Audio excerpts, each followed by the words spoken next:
ええええええええ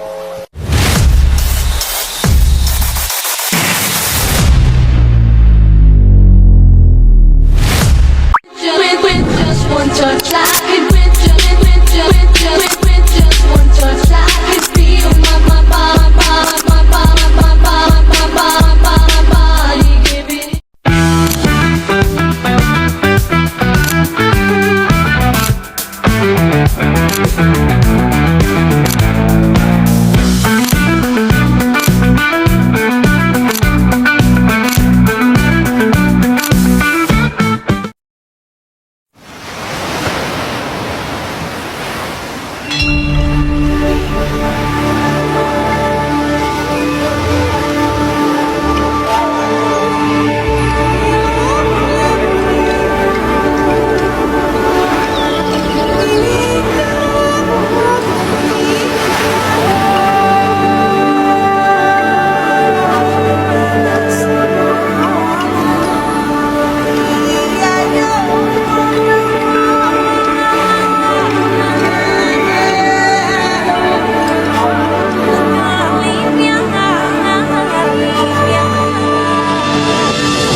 Latar belakang puisi adalah karya sastra bernilai estetika tinggi yang digunakan untuk menyampaikan gagasan, perasaan, dan pengalaman manusia secara mendalam. Seiring perkembangan sastra Indonesia, puisi mengalami perubahan dari yang terikat aturan atau puisi lama menjadi lebih bebas atau puisi modern dan kontemporer. Namun pemahaman tentang hakikat, jenis, dan klasifikasi puisi masih terbatas. Oleh karena itu diperlukan kajian yang membahas hakikat puisi, ragam bentuknya, serta klasifikasi berdasarkan ungkapan dan isi secara jelas dan menyeluruh. Hakikat puisi berasal dari kata Yunani yaitu poiesis, yang berarti penciptaan. Puisi merupakan karya sastra yang menggunakan bahasa terikat oleh irama, rima, dan susunan larik serta bait. Menurut John Dryden, puisi adalah musik yang diungkapkan, sehingga menekankan unsur musikalitas. Dengan demikian, puisi tidak hanya indah secara kata, tetapi juga mampu menyampaikan makna mendalam, membangkitkan emosi, dan merangsang imajinasi melalui bahasa yang padat dan imajinatif. Yang pertama, puisi lama. Puisi lama adalah puisi yang terikat aturan, seperti jumlah baris, rima, dan irama. Biasanya berasal dari tradisi lama dan sering diwariskan secara lisan. Puisi lama memiliki ciri-ciri terikat aturan, bersifat anonim, mengandung nilai nasihat atau budaya, bahasa cenderung klasik. Yang kedua, ada puisi baru. Puisi baru adalah puisi yang lebih bebas dibandingkan puisi lama, tidak terlalu terikat aturan, dan lebih menonjolkan ekspresi pribadi penyair. Ciri-cirinya tidak terikat aturan ketat, lebih bebas dalam bentuk dan isi, mengutamakan perasaan dan pikiran penyair, bahasa lebih modern. Yang ketiga ada puisi kontemporer. Puisi kontemporer adalah puisi yang sangat bebas dan eksperimental, sering tidak mengikuti aturan umum, bahkan bisa unik dalam bentuk dan bahasa. Ciri-cirinya sangat bebas, bentuk dan bahasa unik, kadang sulit dipahami, lebih menonjolkan kreativitas.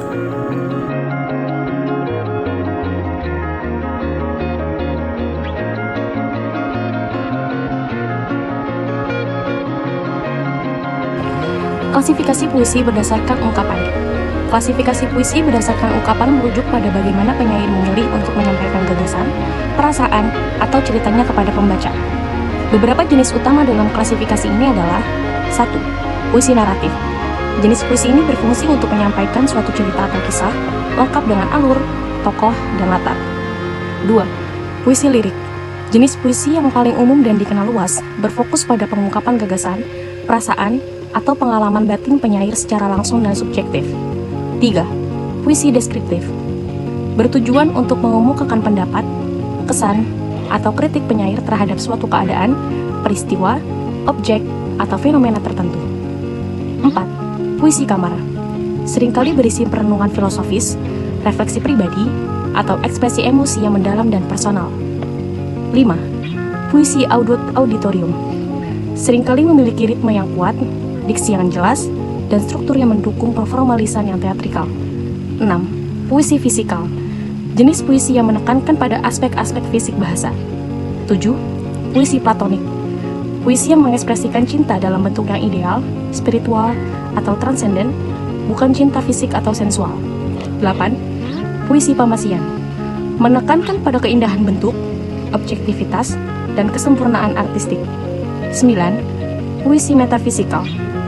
Puisi yang mengeksplorasi tema-tema filosofis, spiritual, dan eksistensial yang mendalam. 10.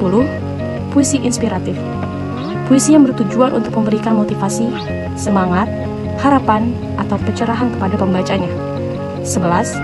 Puisi pamflet. Puisi yang berfungsi sebagai alat propaganda atau protes sosial dan politik. Klasifikasi puisi berdasarkan isi. Klasifikasi puisi berdasarkan isi atau tema merupakan cara pengelompokan yang berfokus pada substansi atau pesan utama yang ingin disampaikan oleh penyair. Beberapa kategori utama berdasarkan isi meliputi yang pertama adalah balada. Puisi ini adalah puisi naratif yang menceritakan kisah atau cerita, seringkali berpusat pada tokoh legendaris, peristiwa tragis atau kisah-kisah rakyat yang penuh drama dan emosi. Yang kedua ada romans, secara khusus mengekspresikan luapan perasaan cinta kasih. Yang ketiga ada elegi. Puisi ini berisi ratapan kesedihan atau duka cita yang mendalam. Yang keempat ada himne. Puisi pujaan atau nyanyian pujian yang ditujukan untuk mengagungkan Tuhan, pahlawan bangsa, atau tanah air. Yang kelima ada ode. Puisi ini puisi sanjungan yang bersifat formal dan agung, ditujukan untuk memuji seseorang yang berjasa, pahlawan, suatu peristiwa penting atau objek yang dihormati. Yang keenam ada satir. Puisi ini menggunakan sindiran, kritik tajam, atau ejekan untuk menyoroti kepincangan sosial, kelemahan manusia, atau ketidakadilan dalam masyarakat. Yang ketujuh ada ideal. Puisi ini menggambarkan kehidupan pedesaan yang damai, sederhana, dan harmonis dengan alam. Yang kedelapan ada epigram. Biasanya berisi tuntunan, ajaran hidup, atau pemikiran filosofis yang tajam, ringkas, dan seringkali mengandung kejutan di akhir. Yang kesembilan ada didaktis. Didaktis biasanya secara eksplisit itu bertujuan untuk memberikan pengajaran, nasihat, atau pesan moral kepada pembacanya. Yang ke-10 ada serenada. Puisi ini berisi percintaan yang khas, biasanya dinyanyikan atau dibacakan pada malam hari di bawah jendela kekasih sebagai ungkapan kasih sayang, pujian, atau kerinduan. Yang ke-11 ada diavan. Maknanya mudah dipahami karena menggunakan bahasa yang lugas, transparan, dan tidak banyak menggunakan kiasan atau simbol yang rumit. Yang ke-12 ada prismatis. Biasanya maknanya itu berlapis-lapis dan membutuhkan interpretasi mendalam dari pembaca. Yang ke-13 ada hermetis. Biasanya sangat sulit dipahami maknanya karena menggunakan bahasa yang sangat pribadi, gelap, penuh teka-teki, dan seringkali tidak mengikuti kaidah kebahasaan konvensional.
Jungle.